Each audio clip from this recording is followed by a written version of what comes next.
Olá, amigos que acompanham a TV Câmara de Tupã, uma TV a serviço da população. Começa agora mais um programa A TV Câmara Recebe, sempre com convidados especiais e com assuntos relevantes, assuntos de seu interesse. Hoje temos um programa muito especial. No próximo dia 9 de setembro, estaremos celebrando o Dia do Veterinário. E temos hoje aqui dois grandes médicos veterinários, dois importantes representantes dessa classe que trabalha em prol dos animais, pela saúde e também a saúde dos seres humanos, até porque vamos explicar um pouquinho do trabalho, da importância do médico veterinário em toda essa cadeia de produção. Hoje nós estamos recebendo aqui o médico veterinário, o Dr. Sérgio Miak, que é o presidente da Associação dos Veterinários e Zootecnistas de Tupã e região, e também o nosso querido Dr. Valdir Brandão, que também é secretário da associação, além de membro da Academia Paulista de Medicina Veterinária do Estado de São Paulo. Como eu disse, dois grandes representantes da medicina veterinária da nossa cidade, aqui representando todos os médicos veterinários de Tupã, além da nossa região. Vou começar saudando o Dr. Sérgio Miak. Doutor, seja bem-vindo à TV Câmara de Tupã, falando sobre o trabalho do médico veterinário, já que no dia 9 de setembro estamos celebrando o Dia do Veterinário. Seja bem-vindo. Muito obrigado novamente pelo espaço que você sempre nos cedeu, para a gente pôr mais a par da população o que é o médico veterinário. O médico veterinário, Glaucio, hoje, dentro vamos falar das disciplinas múltiplas, né? Hoje é a profissão ou mais gabaritado em todos os sentidos. Não estou fazendo comparação com médico, advogado, enfim. Mas o médico veterinário hoje ele é responsável para todo o sistema de produção, desde alimento, desde a parte imunológica, desde a parte das vacinas, desde o controle da zoonose, que é as doenças que se passa do animal para o ser humano. A gente está em nós temos essa prerrogativa de trabalhar nesse setor. Então eu acho que é uma das profissões mais nobres, né, agraciada até por Deus, né? Por isso, porque nós temos toda essa área não é só tratar de animaizinhos, de pequenos animais, e vaca, boi, não é isso, sabe? Nós estamos em toda a cadeia. Muito mais abrangente. É muito mais abrangente. Só para citar um exemplo, Glaucio, na época que eu fazia faculdade, lá na Federal de Curitiba, eu fui estagiário da Tecpar. E naquela época se fazia as vacinas contra a raiva lá na Tecpar, através do ovo embrionado, ovo de galinha embrionado, que fazia as várias passagens para tirar a sua condição virulenta, para não infectar o ser humano. Hoje nós temos a bioengenharia, mas enfim, na época se precisou de usar um ovo que a gente chamava de ovo embrionado, e free, é uma palavra em inglês que é livre, de todos os patógenos para exatamente inocular esse vírus da raiva e fazer as passagens para tirar sua virulência para depois processar a vacina. No caso do tétano também, se usa muito o soro do equino, né, que é o soro hiperimune, que a gente inocula a toxina, desenvolve e vai fazendo a resposta imunitária no soro sanguíneo. Depois é purificado e se faz hoje o soro antitetânico. Então, quer dizer, o soro botulismo, né, do botulismo, coisa e tal, que é mais difícil um pouco, mas enfim. Se não tiver um veterinário que cuide de um animal sadio para fazer esses tipos de inoculação, você não pode pegar um animal depauperado, com doença, enfim, e tirar esse soro, porque lá está todos os patógenos, não só o que a gente está querendo pegar, no caso soros, né, hiperimune, mas pegar outro tipo de doença. Então, precisa disso para quê? Num confinamento de equinos, você precisa de um médico veterinário para cuidar seriamente desses animais, para ter isento de saúde. No caso da raiva, as galinhas têm que ter num biotério perfeito, você está entendendo? Então, falar hoje que, como saiu na televisão, aí, eu vou até citar a questão, nós estamos vivendo em meio a uma pandemia do coronavírus. Sabe? E a gente sabe que os animais detêm coronavírus, detêm esses vírus. Então, no início, quando nós descobrimos a questão da doença, surgiu muitas dúvidas, a questão da ingestão, dos hábitos alimentares dos chineses, mas a importância do médico veterinário, né, em toda essa, como o senhor disse, no processo de produção de vacinas, de estudos dessas vacinas, então é importante, né, hoje esclarecer para a população a importância do médico veterinário em toda essa cadeia.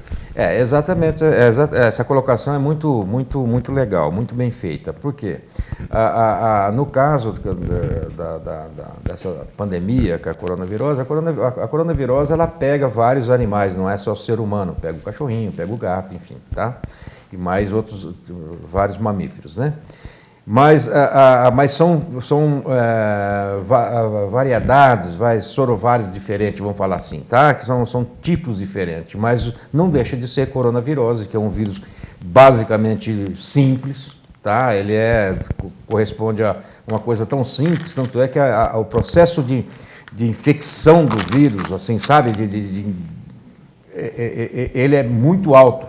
Mas se você analisar friamente, não é o que está na mídia.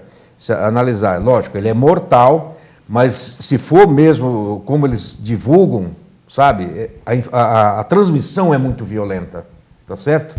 Mas a mortalidade em comparação, ela não é tanto. Vamos pôr o pé no chão, né, sabe?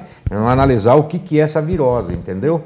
Então não é o jeito, que está morrendo tal, não sei o que, coisa e tal. A gripe espanhola matou mais, que não é espanhola, mas enfim, ficou com esse nome, né, depois da Segunda Guerra, matou muito mais do que a coronavirose. A coronavirose, esse vírus, ele pertence ao grupo das influenza, que é os vírus do sistema respiratório, que é as gripes da vida aí, que é a H1N1, H1N2, enfim. E falando também que todo o berço, eu não sei o porquê, mas enfim, o berço do vírus influenza é a China, tá? Agora, falaram de alimentação, pode ser, a gente não dá para afirmar, tá? Porque o hábito alimentar de um povo, você não muda de um dia para outro. A cultura, né? Exatamente, ele é cultural, né? Então a gente eu não posso fazer esse pré-julgamento, porque a gente não... Mas a gente já sabe que o berço do vírus influenza normalmente vem da China. Tá? Você não vê vírus do Brasil, vírus entendeu? E vale destacar também, né, doutor? A gente não vai, não vamos nos aprofundar muito nesse assunto, mas até para a gente resumir, eu sou leigo da área, eu sou um médico veterinário, doutor Valdir, então, é uma autoridade no assunto, mas para que a população entenda, né, os animais têm milhares, né, de vírus, os chamados coronavírus. Né? E aí, esses vírus, eles passam por uma mutação já no organismo, no ser humano, e aí sim que causa acaba causando todas esses sintomas, problemas respiratórios. Então, ele passa por uma mutação, né? Então, ficaríamos aqui dias explicando, mas a grosso modo, né, de uma forma bem acessível para que a população entenda, todos os animais têm esses vírus, os chamados coronavírus. Não pega no ser humano, tá? Não pega no ser humano, mas a partir do momento que há uma forma de introduzir, né, esse vírus, ou pode ser pela questão alimentar, questão de higiene, enfim, aí sim ele passa por uma mutação dentro do corpo humano e aí desencadeia tudo isso que nós já estamos acompanhando, né, diariamente.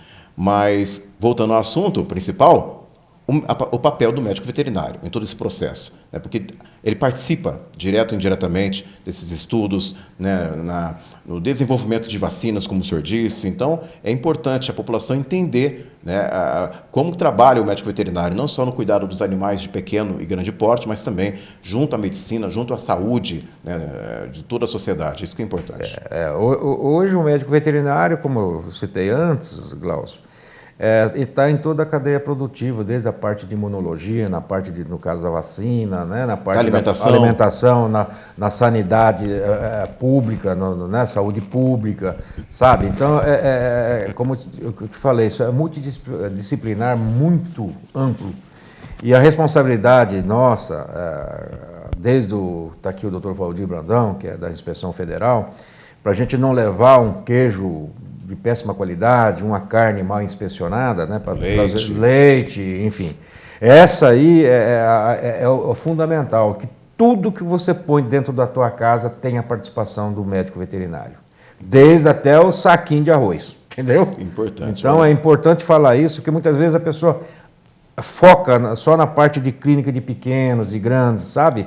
E não é isso, sabe? É muito mais abrangente, tem um campo enorme para isso, né? E tem grandes especialistas. O Brasil hoje, posso falar com toda garantia que hoje nós temos uma das barreiras sanitárias em termos de alimento, de produção, dos melhores do mundo, não perde para ninguém, não é americano. Padrão de qualidade, de padrão cuidado. de qualidade, sabe? Você pode ver que vira e mexe, o pessoal, isso por meio, deve ser meio político, enfim, que o pessoal fala, não vamos comprar carne do Brasil, tá? Mas não é pela sanidade, tanto é que depois eles voltam a comprar, você está entendendo? Porque se eu não vou comprar mais, não é? Então não é por aí o caminho, né? São coisas geopolíticas, vamos dizer assim. Sim, sim. Tá?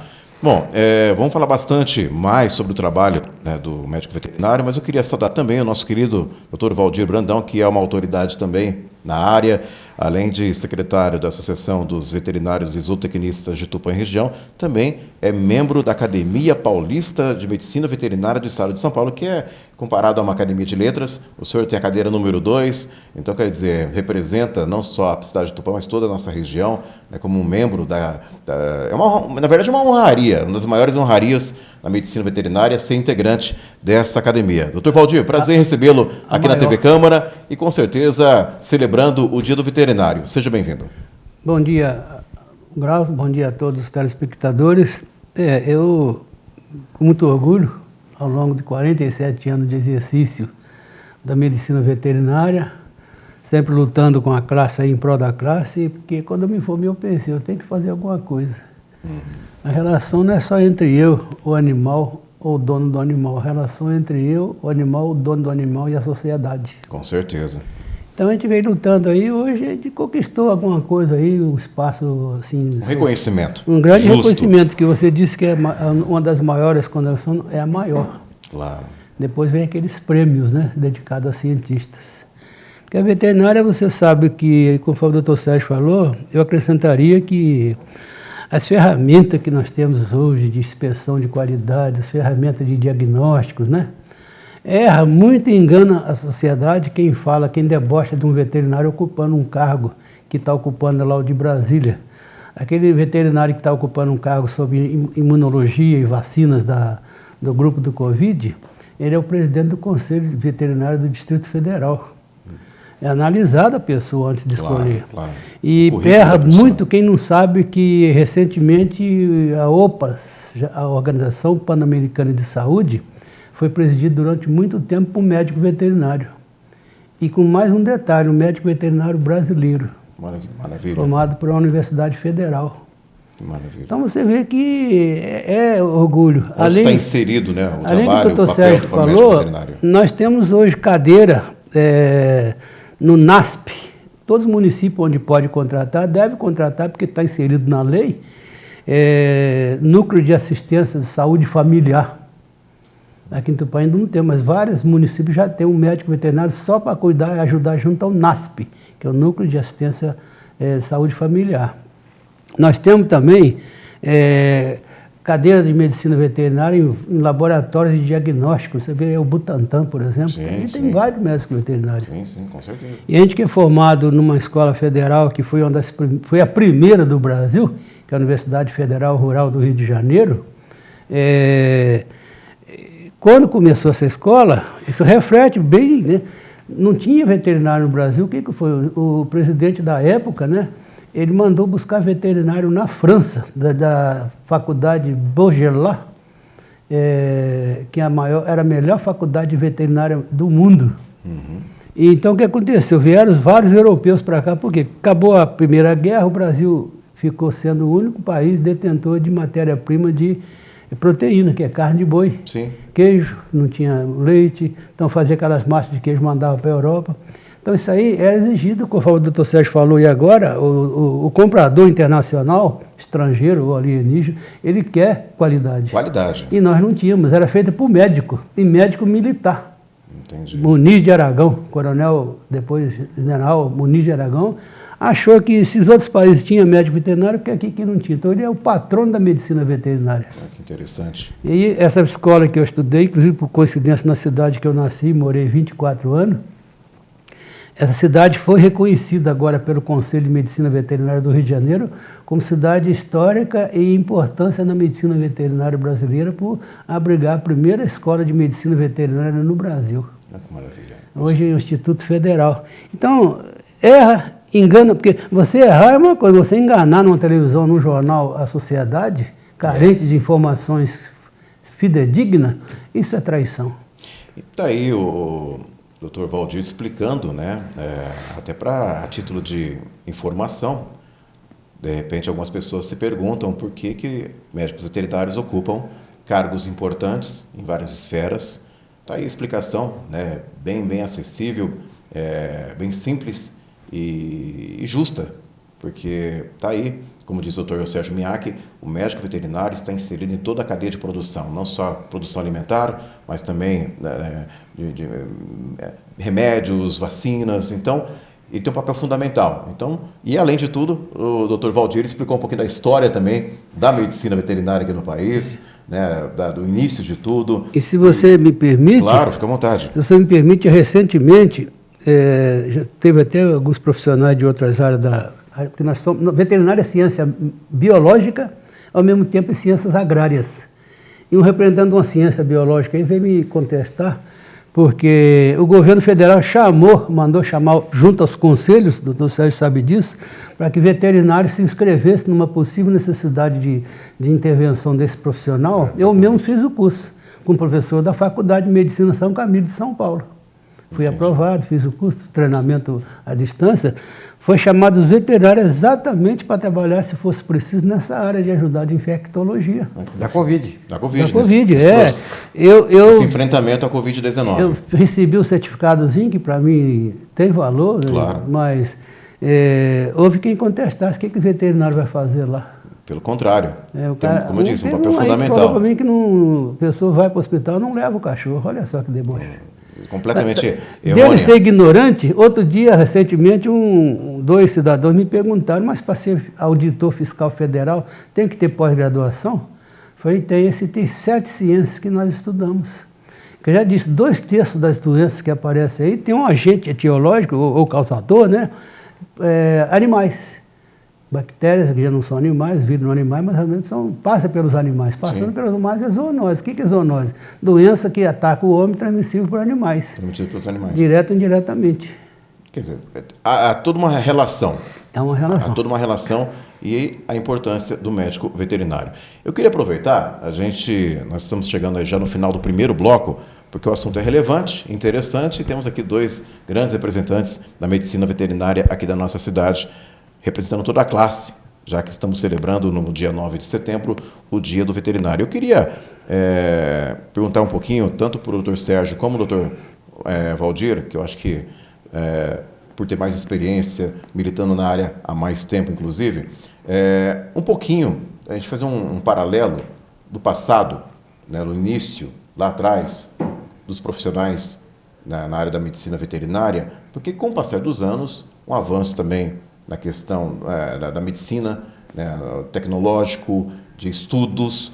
Então, acredito que, com o passar do tempo, hoje os médicos que são formados nesse período agora, enfim, nos últimos anos, eles estão trabalhando com uma tecnologia muito mais avançada, muito mais ágil, com resultados mais precisos, e lá atrás não era bem assim, era um pouquinho mais difícil. Eu queria que vocês relatassem um pouquinho, né, até para a população ter uma noção do passado e nos dias atuais, no que tange, né, o avanço, o trabalho de vocês, das ferramentas que vocês utilizam em todo esse trabalho. Doutor Sérgio, doutor Valdir. Eu, como mais antigo do que ele, eu posso dizer para você o seguinte: quando eu me formei, na década de 1970, uns 2 ou 3 anos a mais, as ferramentas que nós tínhamos eram empíricas, mas ainda assim eram da época, né? Sim. Eu mesmo cheguei a ter como professor na universidade médicos veterinários europeus remanescentes dessa trazida que eu disse da Europa. Sim. Tive 4 professores que eram internacionais. Ernest Cole, de imunologia, Otávio Dupont, de equinos, que são os cavalos, né?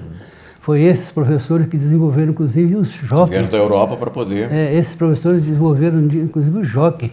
Assis Brasil, que já era brasileiro, mas foi estagiário na França. Até médicos.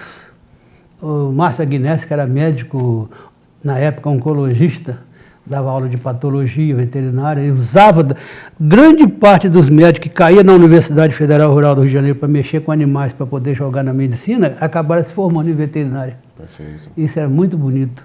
Até pediatra largou a medicina humana para seguir a veterinária. O eminente professor morreu como presidente da Academia Brasileira de Veterinária, entendeu? Jardim Vogel, uma autoridade internacional. Então, naquela época, nós não tínhamos, na veterinária, na medicina, na veterinária, nós não tínhamos esses equipamentos modernos. Recursos, né? Esses recursos modernos. Você ia fazer um parto de uma vaca, era um fórceps, né? Ia a mão do sujeito. Não tinha nem anestesia. Depois apareceu um produto chamado Rompum, né, Sérgio? Nós não tínhamos esse diagnóstico aí através de aparelhos, entendeu? Exames. A parasitologia, a área que eu trabalhei bastante, a parasitologia não tinha vermífugo. Tinha vermicida, ou seja, aqueles no homem também, aqueles produtos que você matava o verme dentro do animal. Entendi. Era caro, então você tinha que fazer uma contagem de ovos por grama de fezes para ver se você aplicava um tanto no que tinha infestação maciça, infestação moderada, infestação leve. Né? Depois apareceu o advento aí de vários produtos de vermífugo, quer dizer, elimina o verme. Entendi. Antibióticos, eram poucos antibióticos, terramicina, tetraciclina e penicilina. A gama de Hoje estão medicamentos. chamados antibióticos, os antibióticos nós chamamos beta-lactâmicos, que são 7 antibióticos ou antimicrobianos, a gente chamava de terceira geração, que hoje já tem até de mais do que isso. Por último, o ensino. Nós estudávamos assim, manuseávamos na aula de parasitologia morcego, cobra, sapo, esse bichinho barbeiro, os pernilongos, barata, manipulava, classificava, dá mais de 178 espécies desses parasitas. A gente chamava assim, parasitologia, né? Então, a parasitologia era ampla mesmo. Hoje você tem um recurso até da internet, você tem recurso tridimensionais de ensino da anatomia. A anatomia era horrível, aqueles cachorros, aqueles gatos, aquelas vacas doentes, mortas, mergulhadas no formol para a gente ficar manuseando aquilo, a gente nem almoçava. Então, os recursos... Agora, o que a gente tem a pretensão de dizer é o seguinte, toma muito cuidado, porque, conforme diz o provérbio, né, não morremos ainda. Sim. Ainda tem muitos médicos veterinários da chamada época dos veterinários sauros, né? Que estão aí dando uma palavra em ensinamento. E são autoridades. Como tem vindo muita gente... Nós temos aqui em Tupã um profissional médico veterinário que é da imunologia, que eu não me lembro assim, o sobrenome dele agora, doutor Andrei Borges, agora me lembrei. Professor doutor, ele é uma das maiores autoridades do estado de São Paulo na parte de imunologia. Ele é estagiário. Ele é estagiário e meu aluno, olha só como é que a coisa é. Então, está saindo nessa nova geração profissionais da medicina veterinária de alto valor. Sim. Que você pede licença até para falar com eles. Inclusive, né, doutor Sérgio, só complementando, é muito interessante esse relato, doutor Valdir, a dificuldade que era para adquirir esse conhecimento, as ferramentas que vocês utilizavam lá atrás, e com o advento da tecnologia, né, hoje realmente vocês utilizam de recursos que dão diagnósticos mais precisos, mais rápidos, né? Então, acho que melhorou bastante, facilitando o trabalho de vocês, né? O Dr. Valdir explanou bem essa parte da situação que era antigamente, né? Esses grandes veterinários importados vamos falar assim, da Europa, principalmente da França, né? Uhum. Eu sou formado há 40 anos, ele é 47. Eu tenho 40 anos de formado. Eu também sou formado na Universidade Federal do Paraná. Ele é do Rio. Sim. Eu sou do Paraná. Então, na nossa época, é exatamente como o doutor falou, né? Era muito empírico, sabe? Mas ali se formou grandes clínicos, que até hoje, que está, no meu caso, ele, coisa e tal, do conhecimento, porque a gente tinha que lutar com o que tinha na mão. Sim, com as ferramentas que exatamente, momento, porque a biologia em si, Glaucio, ela é dinâmica, né? O que era os conceitos antigamente, hoje já não vale. O que não era conceito, hoje é válido, sabe? Entendi. Ele é dinâmico, ele não é um troço matemático, assim, Sim, 1 mais 1, uma coisa sabe? exata, né? Exatamente. Então, hoje nós temos... Eu, particularmente, eu tenho orgulho da medicina veterinária. Você pode ver que toda vez que eu falo da medicina veterinária, eu falo com vamos dizer assim, com Sim, boca com amor, cheia, com amor, sabe? realmente. Por quê? Eu abracei essa profissão, ela me deu tudo, os pequenos e os médios sonhos da minha vida, você está entendendo? Então, eu acho que essa formação antiga, que como o doutor falou, que antigamente era empírica mesmo, era mais subjetiva, que se criou grandes clínicos, porque o cara tinha que chegar ali, estudar e ver, falou, opa, peraí, não é por aí. Sim. Então, nós que temos essa formação, hoje tem a facilidade, então se tornou especialista em situações. Isso é bom? É bom. Mas clinicamente, que a clínica geral, ele é complicado, porque a pessoa muitas vezes se baseia em cima de exame, tá certo? Sim. Ele esquece a parte clínica. Clínica é soberana e continua soberana. Sim, sim. Exame de raio-x, exame de hemograma, qualquer tipo de exame, ele é complementar. Sim. Então a formação nova, isso entre aspas, uma crítica construtiva para os mais novos, né? Eles se baseiam no que o laboratório está fazendo. Ele esquece o conhecimento de pergunta da clínica médica, sabe? Sim. Então o cara direciona diagnóstico por isso, até o erro de diagnóstico é maior. Porque ele não sabe que esse animal está comendo. Mas no hemograma deu tal, mas quem faz o hemograma, ele não é clínico. Você está entendendo? Entendi. Então a diferença que existe para os recém-formados hoje, os mais novos, é uma crítica, entre aspas, construtiva, Claro, né? claro. É isso. A diferença que existe da minha época, de 40 anos atrás, né? Eu cheguei em Tupã em 79, final de 78. Então, a minha crítica é exatamente isso, sabe? A diferença que existe. Os antigos, eles sabem diagnosticar empiricamente, vamos dizer assim. Sim, sim. Aí ele pede, hoje, com esse advento, eu não vou dizer que a gente acerta 100%, mas a nossa tábua, a régua O índice de acerto. de acerto é bem maior, a nossa régua de balizamento é bem alta. Claro, e por isso que vocês estão na ativa, para auxiliar, inclusive, os mais novos Mas também. eu sempre cito Claro. nos nossos encontros, é exatamente isso, que a pessoa... Trocar ideia, trocar experiência. para não se basear em exame laboratório, lógico que ele é complementar. Sim, claro. Ele é fundamental, mas se você não tiver uma formação clínica médica, não saia, porque a pessoa muitas vezes, só ilustrando assim, né? A pessoa faz a faculdade e tal, fala, vou mexer com grandes animais, vou mexer com reprodução de vaca, de boi, enfim, né? Se não der certo, vou mexer com pequenos. Aí que ele quebra a cara. Entendi. Porque clínica médica de pequenos animais é a pior área da medicina veterinária, que você tem que saber nutrição, você tem que saber a imunologia, você tem que saber fisiologia, você tem que saber metabolismo. Você está entendendo? Não é o que você me apresenta, eu estou com dor de garganta, vou te tratar sua dor de garganta. Mas por que você fez isso? Você pode estar fazendo uma pneumonia. Você está entendendo? Então ele é muito mais amplo. Então você não baseia exame de laboratório, não. Lógico, é fundamental. Mas contanto que você Mas a base é o conhecimento. Exatamente. Por isso que grandes, pequenos animais é muito difícil. Entendi. Tá? Então, muitas vezes que quebra a cara por causa disso. Por isso que é importante a base, o conhecimento, a formação. Exatamente. Tá? Bom, nós chegamos ao final do primeiro bloco. O programa TV Câmara recebe hoje, como eu disse, com dois grandes médicos veterinários aqui de Tupã, representando toda a classe, até porque estamos falando do Dia do Veterinário, comemorado no dia 9 de setembro. Hoje estamos recebendo o Dr. Sérgio Miak, que é presidente da Associação dos Veterinários e Zootecnistas de Tupã e região, Dr. Valdir Brandão, que é secretário da associação e também membro da Academia Paulista de Medicina Veterinária do Estado de São Paulo. No segundo bloco, ainda vamos falar sobre o trabalho do médico veterinário, a importância, o papel que ele desempenha em toda a cadeia de produção de alimentos, medicamentos, enfim, e também um pouquinho do trabalho da associação, né, que, claro, representa a classe aqui em Tupã e também na nossa região. Daqui a pouquinho a gente volta. Segundo bloco, o programa TV Câmara recebe aqui pela TV Câmara de Tupã, uma TV a serviço da população. Voltamos já.